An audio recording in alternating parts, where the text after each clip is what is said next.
How's it going, YouTube land?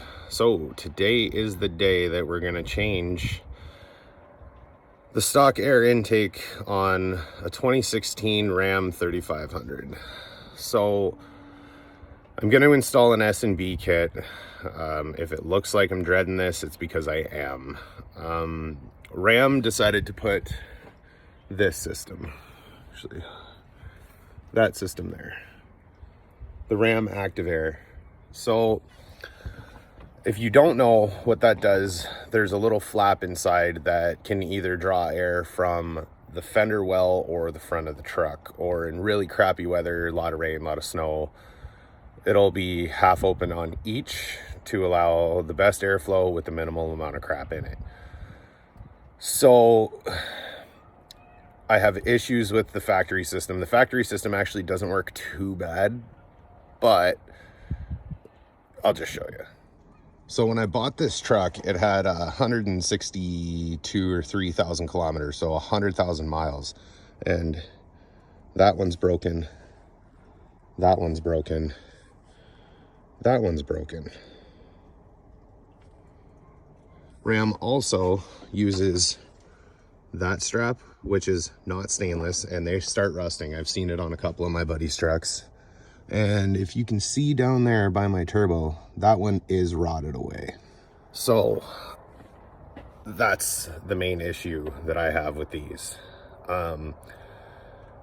If you've watched the video that I did of my wife's truck for the install of her S&B, pretty straightforward, pretty easy. This one, it's a little more to it. It's gonna take me about an extra 40 minutes, maybe an extra hour. There's a lot more to it. You have to remove the motor from the factory system and put it in the new S&B. They provide you with a new swing gate. You have a couple sensors to change over, which they give you a new harness because now it's going to be lengthened. It's a lot of extra work, but once it's done, it's done. So I guess here we go. So on these newer vehicles, it's pretty important to disconnect the batteries before you get to doing any electrical. We have to take connectors off. One of them's air intake temp sensor, and the other one's the mass airflow sensor. So if you don't disconnect the batteries and leave them off for a little while, especially while you're doing the work, she's gonna throw some codes at you for quite a while. So just so you guys know, I can't seem to figure out why, but on these newer Cummins, the battery on the passenger side is an 8 mil, and the battery on the driver's side for the negative terminal is a 10 mil. Why they did that, I mean, I couldn't tell you, but it's just how it is. So once you have your batteries disconnected, how I do these is I like to start from a point where I know is going to be kind of poopy, and that's usually getting these clips off. Sometimes they work with you, sometimes they don't. So I'll get this guy wiggled out of there one way or another. And then this guy here, there's this little red clip. Get something in there, pry that up, and then push at the back.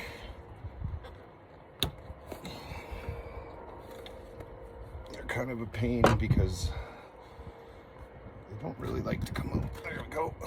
So now that those two are off, you'll see that they're just kind of pressed in. So get your little tool. I call it a fork. I don't know what it's actually called. And just kind of wiggle that sucker out without breaking it, because if you break it, your life is going to be no fun. And they like to break. So I took a closer look at that clip, and it's not really going to come out. So I did get the wires out. They're free, so I'm just going to tuck them over here out of the way. If you know how to undo a zip tie, that's all this is. It's a push clip with a zip tie in it. So I think we need to reuse that after, so don't cut it. To open a zip tie, you can pull back on the flap with either a knife or a small screwdriver, and then it just literally pulls right out. So once you have that out, you undo this hose clamp here, And then there's a 13 mil bolt right there that holds this whole airbox on. I want to get the airbox out now and kind of just leave part of that connected, just maybe keep as much stuff out of my turbo as I can, because we have a lot of work to do inside this box to be able to install the S&B. So we're going to go ahead and get that disconnected. So once you get this front bolt out, this 13 mil, and then you get this clamp undone, what you're going to do is kind of grab here and here and give her a wiggle and a pull. Don't treat this like a regular airbox. Regular airbox, you just yank it right out and you're good to go. These ones, there's going to be wires underneath that you have to disconnect. If you rip those out, you're kind of screwed. Like, there's no other way to put it. You're flat out screwed. So once you get it out, just kind of lean it on something. Careful of your battery terminal that's probably there.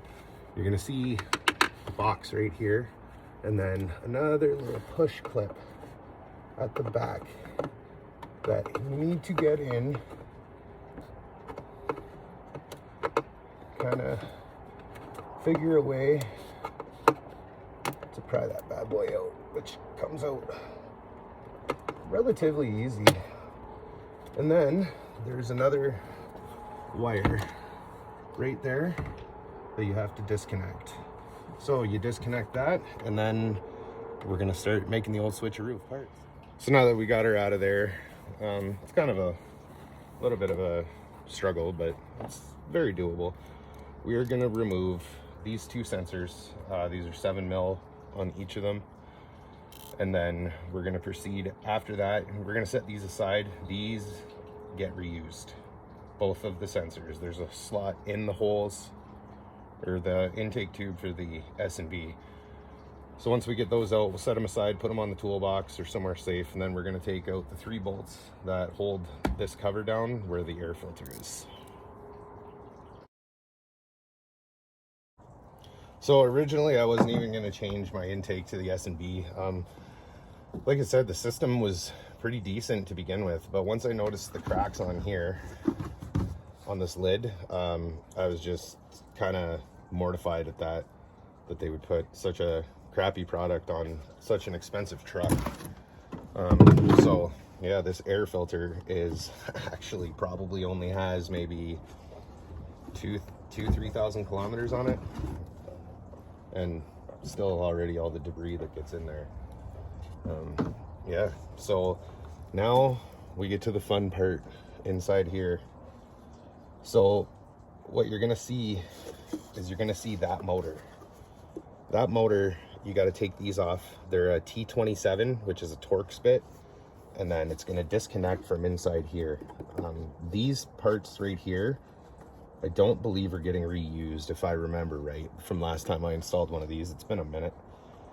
But I'm pretty sure the S&B comes with a new kit, because it's not this style. This is going to mount from the bottom on the S&B, which is why they send you an extension. So we're going to get at that. So once you get those T27s out, there's 4 of them. You'll notice this can come out and wiggle just a bit. But if you see on mine, there's some little bit of corrosion in there. I mean, it's kind of normal. It's an airbox, right? That's what the filter's for. So what I'm gonna do is I'm just gonna take a little bit of lube and just a tiny sniff of lube, just to wet that rust up a little bit and get her out. What I'm also gonna do is, there's a little ball valve or ball actuator right there. I'm just gonna take my fork and I'm gonna pop that guy off. I don't need an extra thing fighting me on getting this motor out. It's a job to get this thing out. It's going to take a little bit of force, but it's kind of one of those, enough force to do the job, not enough force to break stuff. So it's, yeah, it's fun.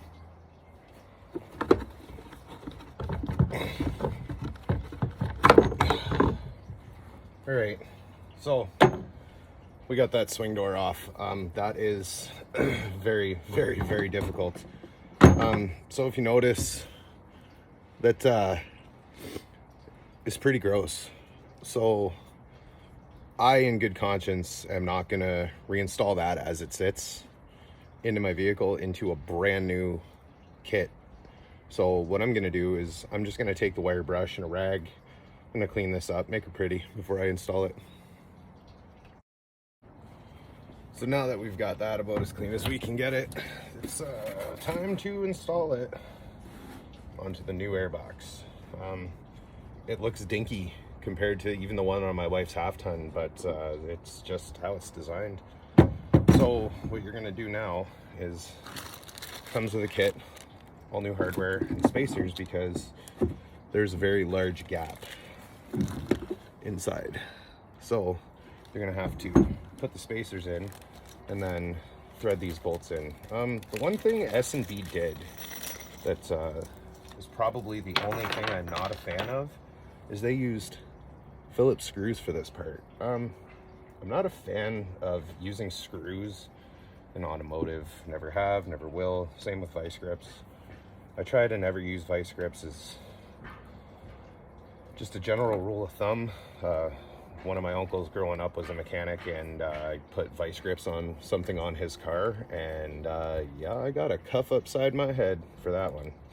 So it's just been literally beaten into me. But anyways, that's neither here nor there. We're gonna go ahead and we're gonna install this motor in there, and then we need to assemble the new swing gate and attach that. So as a good general rule of thumb, not just with this particular job, but basically any job, is get all of your nuts, your screws, your bolts, whatever started before you start tightening things down. It'll just help you get everything lined up, make sure everything's gonna go in the proper holes. Believe me, anybody that's worked on anything knows that that happens more often than it should. So just wanted to throw that in there. Another quick thing about these screws, I don't know if the camera will get it, but you can kind of see there's right underneath the head of the screw, there is a steel washer that has a rubber kind of gasket underneath it. Anytime I've ever used any of those, it's just a general rule of thumb. Once you see that gasket start to crush and squish out, it's tight enough. So once that motor is installed, now we have to do the gaskets. These things they can be a witch, we'll say, to install. So we're gonna install this side here, and then if you notice, I don't know if you can see it, there's a little boss there, a little imprint, and this gasket also has it. The orientation actually does matter on there, and I believe, yeah, for the intake tube, it's also bossed. So we're gonna go ahead and get these installed.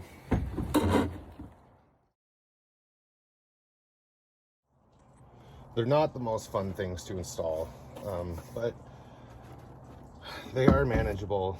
You just have to be patient. If it doesn't work going one way, like if you put it in this way and it's just fighting you, try coming in from this way or the sides or whatever you have to do. It will go in there, but just keep messing with it. So for this one here, the long one, I guess that would be towards the front. I came in from the inside, and that seemed to work a whole lot better for me. So maybe give that a shot. So now it comes time to put together your new swing gate. So you'll see there's 2 holes inside there. They just match up with here. They supply you with new hardware, which is washers, lock nuts, and new bolts. These bolts are a hex head for an Allen wrench. They even supply the Allen wrench. Why couldn't you do that for the motor? Come on, S&B, damn it. So once I got this put together, the swing gate, without actually putting it on, I just see the stud in the center, just kind of set it in there and make sure that it swings freely, because this is how far those urethane should stick out, like that. If you have it all the way in, your swing gate won't turn, your truck will throw codes, and basically nothing good can happen.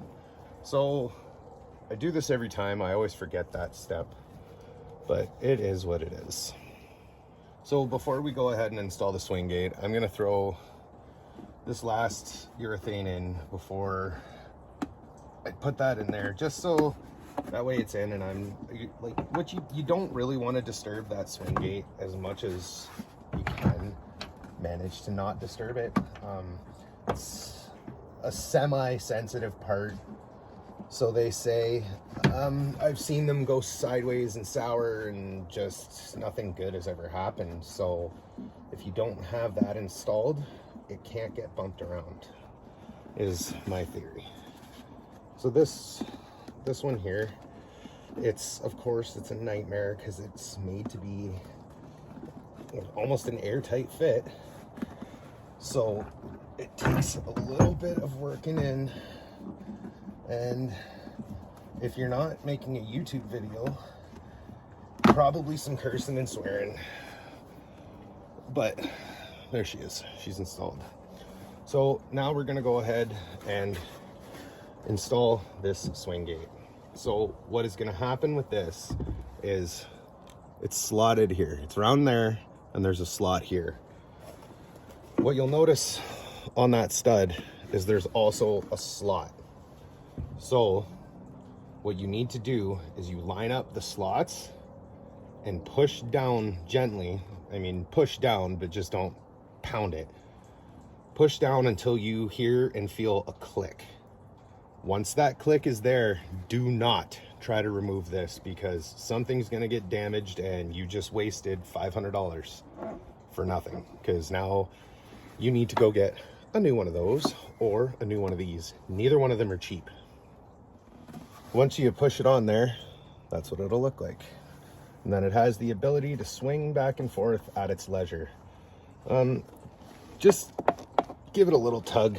Make sure it's kind of securely on there. You'll know. So I am on now to my sensors. So S&B provides you with new little foam gaskets. You cannot put these installed the wrong way. It's not really possible.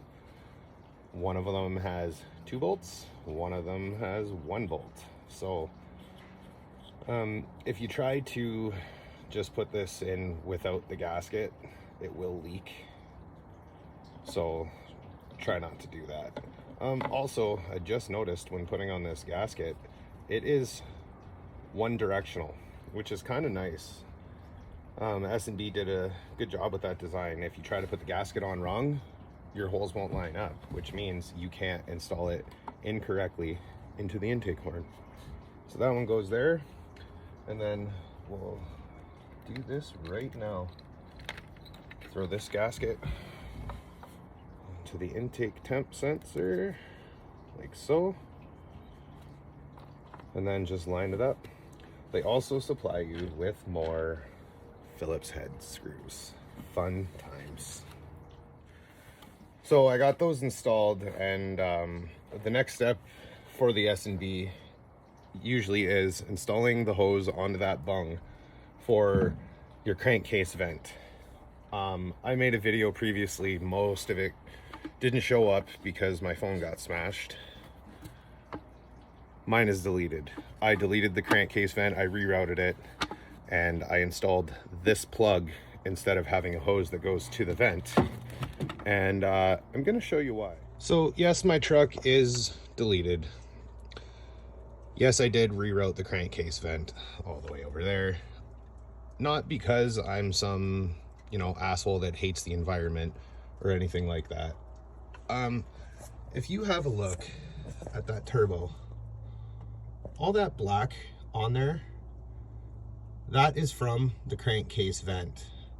So that bung that we were just talking about, that usually starts from that hose right there and goes directly in front of your turbo, sucking it into your turbo, running it through your intake, through your intercooler, all of that. I don't want that running through my turbo. The only thing I want going through my turbo is air. So that's why I did the crankcase vent reroute.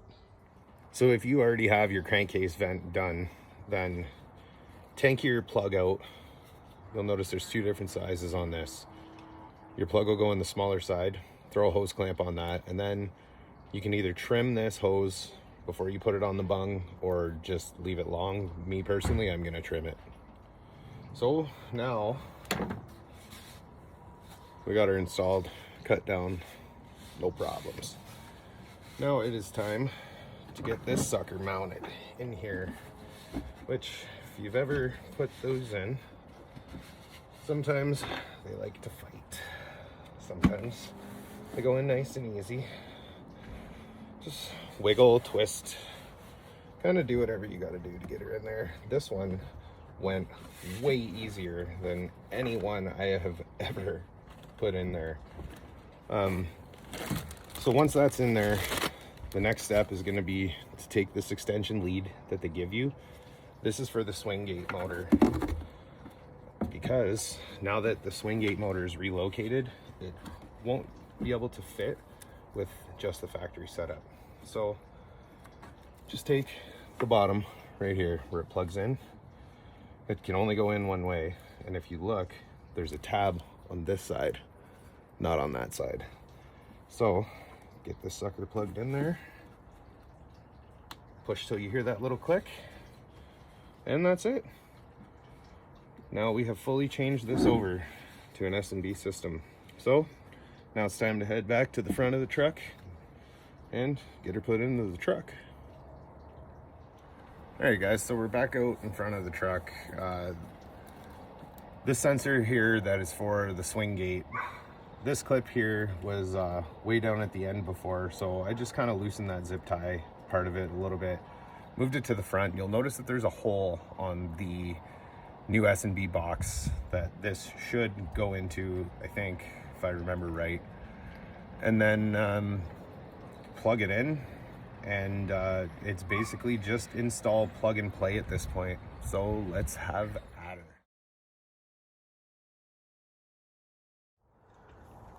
So these install really nice. I mean, when you push down, there's pieces that go down into other pieces of rubber, and it holds it in there, and then there's going to be a bolt that goes in there afterwards.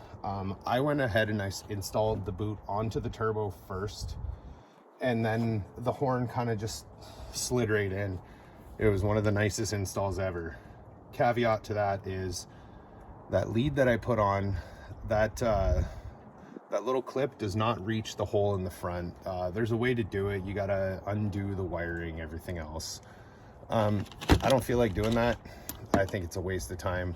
So I have extreme heat zip ties. They're good for minus 40 degrees, which is Celsius or Fahrenheit. They're also good to 185 Fahrenheit, 85 Celsius. This part of the engine bay is not really going to get that hot. So what I'm going to do is I'm just going to zip tie it right to the negative battery cable once that battery terminal is reconnected. So now we take these from earlier, and you can't really install them incorrectly because they are only going to go to one spot. So make sure once they are installed, you give it a good shove until you hear and feel a slight click, and then they are installed and ready to go. With this, let me see if I can get this back off here. With this red one, you got to make sure that you push this clip back down once you're locked in.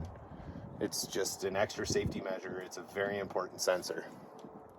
So once you have those sensors good and clicked, if you didn't install the rubber gasket onto your turbo first, now's the time to do it.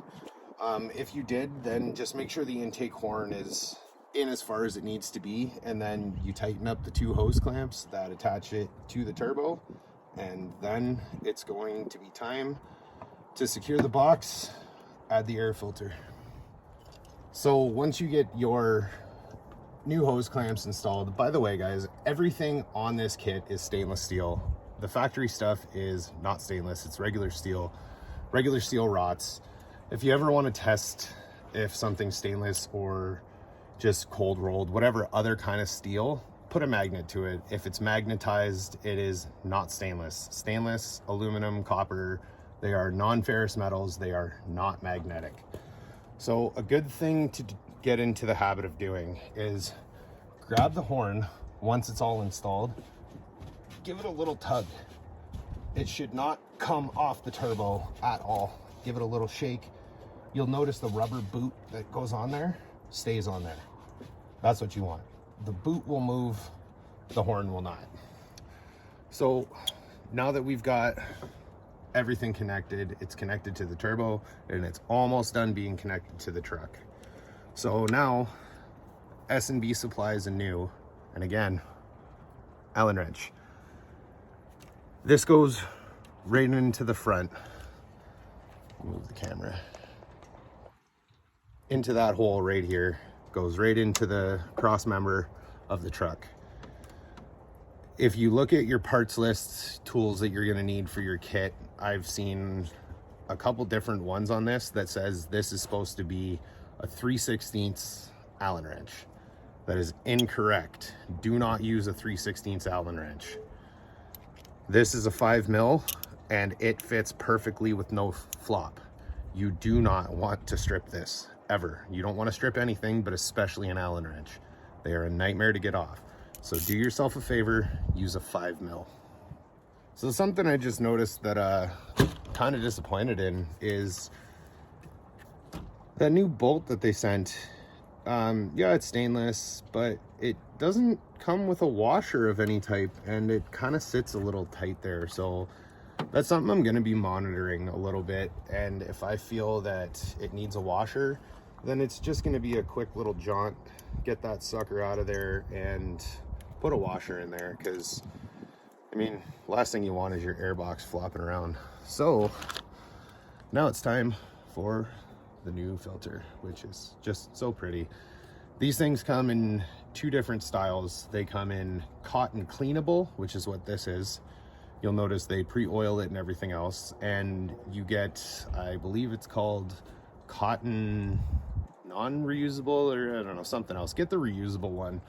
All you do is you treat it with a spray to clean it, dry it off, re-oil it, put it back in. This should last you for the life of your vehicle, I would assume, unless you're in some insane harsh conditions.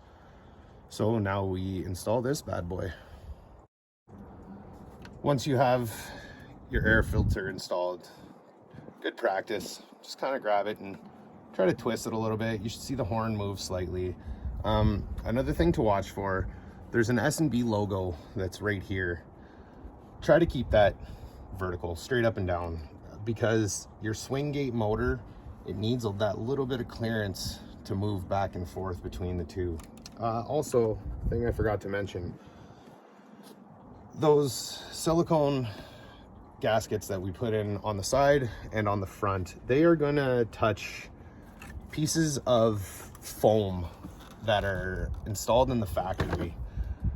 There was in mine, a lot of gunk that gets in that foam. Try to just, brush it off with your hand, wipe it off with a rag, do whatever you need to do. Just, clean seal is always best.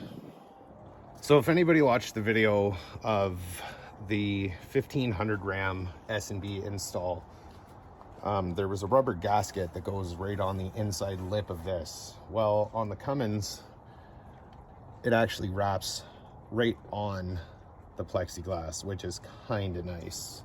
It's I actually had to trim this one a bit to get it to fit.